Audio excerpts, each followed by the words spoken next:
the most famous dirt track in the East. The most talented drivers in sprint car racing have traditionally gathered here since 1939. In recent years, the prize money here has grown to become the largest weekly purse in the country.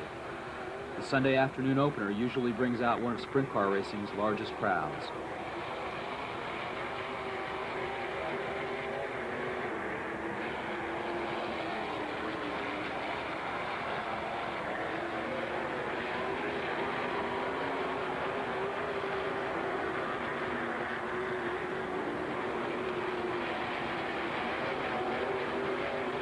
Kenny Jacobs, enjoying a brief stint in the famous Weichert's Livestock number 29, takes advantage of the opening day heads-up start, leading every lap of today's feature event.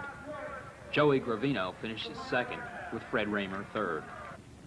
March 11th finds the nighttime action getting the green in the tight but wickedly fast turns of Port Royal Speedway. Steve Siegel gets crossed up as he loses the lead to the 28 of Dan Dietrich, with the number 9 of Joe Gravino also slipping by. Gravino held on to second, despite a hairy moment with a lap car with 3 laps to go. Just unbelievable race. Well, I guess, you know, it was a great race, and my guys had the car fast. They had the combination of tires and gear right, and I got to take my hat off to my pit crew. I really got to commend your track crew. They did a hell of a job on this track. March 12th finds us visiting the north end of the circuit at the Selinsgrove Speedway in Snyder County. Doug Wolfgang calls this big half mile the Knoxville of the East, and he should know. The sweeping turns of this Snyder County oval allow the highest speeds on the circuit. Good promotional efforts here in recent years have created a strong relationship with the surrounding community. An arm-length list of local sponsors donate prizes just to be a part of the big excitement. Both the grandstands and the pits are full for all of the weekly Saturday night shows. With nearly 40 sprinters in the pits, the feature is a tremendous 3-car battle through lap traffic. Watch closely as Fast Freddie Raymer, driving the Ben Cook House car number 33, retakes the lead from the number 19 of Stevie Smith on the final lap. Jimmy Nace, number 26, who had led most of the race, finished a close third, with the number 28 of Dan Dietrich fourth. Fred, I would imagine this is your first win ever here at Selinsgrove, am I correct? It's the first time I ever went good here. It's awfully tough here in central Pennsylvania, isn't it? Yeah, I'll tell you, everybody races really hard, but I tell you, I've never raced with a better group of guys. Fred, I'm extremely pleased and happy for you the way you raced that. I don't believe you and Jim and Stevie touched it all out there. I don't think so. It was close with the lap cars and stuff, but, you know, next time it'll probably go their way. March 13th. Barry Camp is ready in his Blue Angel number 14 as the second in the early season series of Sunday afternoon events gets green flagged at Williams Grove.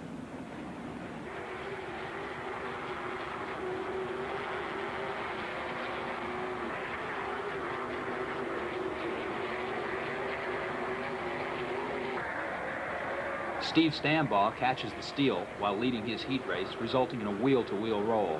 Steve's okay, but out for today.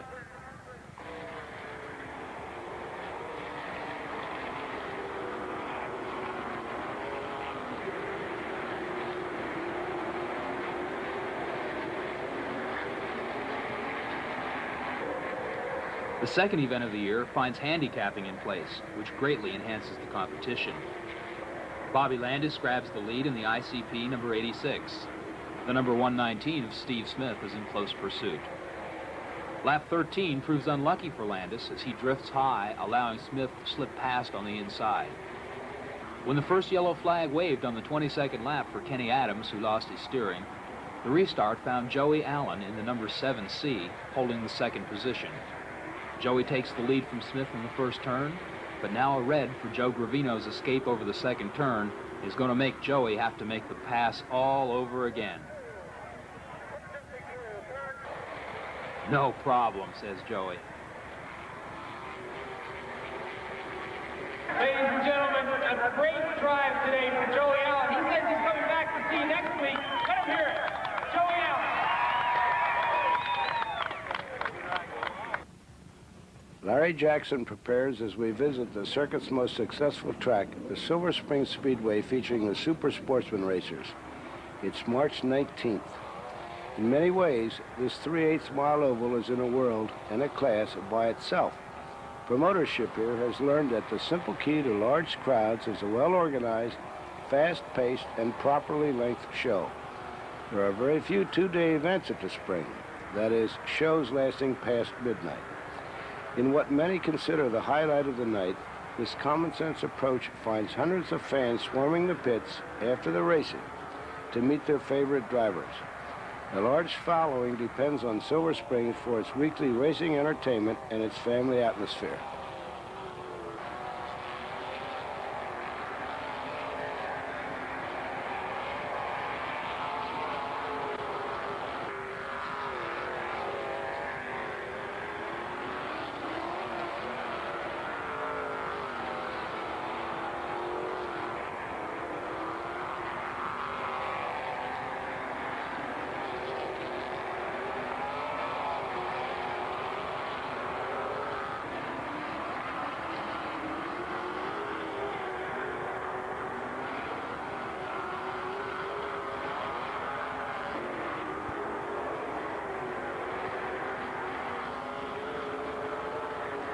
Sprint car race, Bobby Weaver in the number 71 led the feature until dropping to the pits, handing the lead over to the number 19 of Dave Kalaman. With Kalaman pushing the cushion in the high groove, Dave Courtier, number 76, is gaining ground in the low groove. Courtier took over and opened the lead until 3 laps to go when he seemed to get trapped behind a lap car with Kalaman closing in fast. Well, you did real well. Did you know that Kalaman was really closing in on you there late in the going? Yeah, I could tell. I was trying to get around Dwight, but I just didn't have anything on the outside, so I had to stay on the bottom, and Dwight was on the bottom, and I knew I'd be losing time, but that was the only place I could really run. Well, congratulations. Certainly your biggest win here. You did win the Sportsman Invitational at the Sprint Car Show last August. This has to be better than that one. Definitely, because it's in honor of your father, Alan. After the Spring, a quick drive north along the Susquehanna River finds the sprinters hauling the mail off turn number 4 at the wide-open Seal and Scribb Speedway.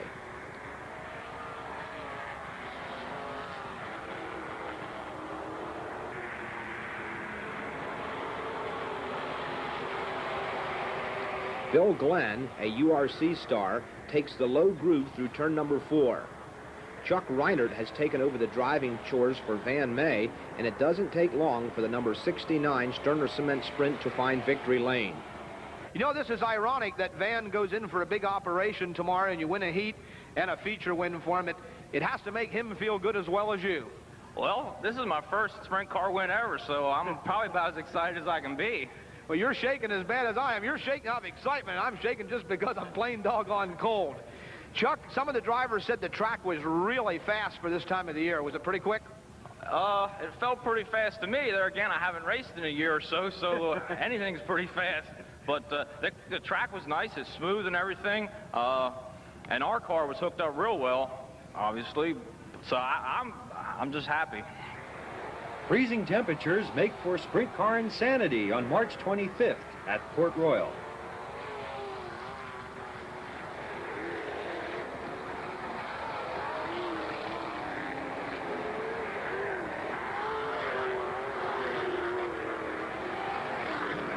Johnny Mackinson in the number 65 is dialed in and on his way to his first win at the port.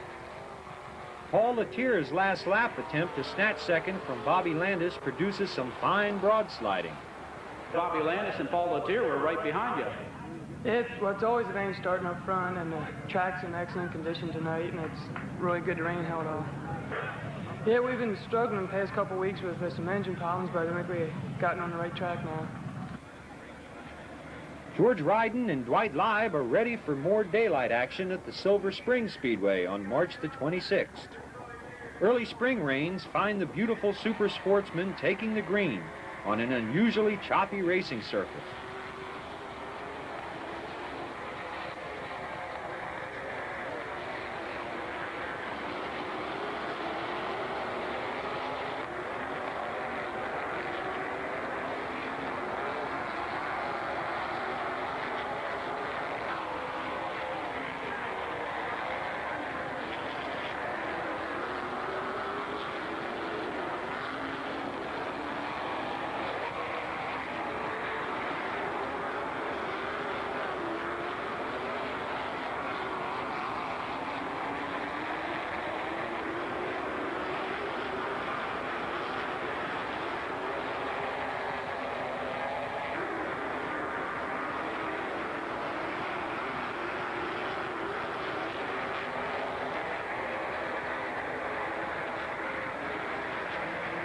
Last year's champion, Joey Kuhn, who is preparing to go sprint racing, scores the win today in his Orange Deuce. A warm-up session for the Outlaw Micro Sprints certainly spiced the program today at the Spring, as Mike Rump, Mars Stelfox, and Tom Rooney escape injury.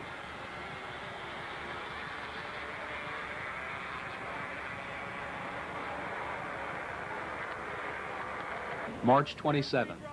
The final afternoon show at Williams Grove is the Early Bird Championship, paying $5,000 to win.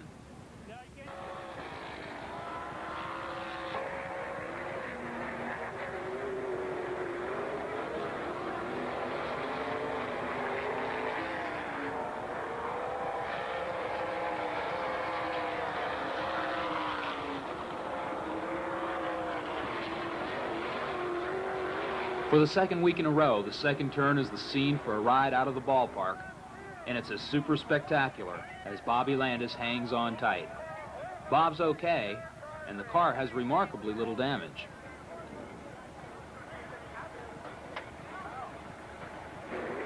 Donnie Kreitz in the 69K takes the lead.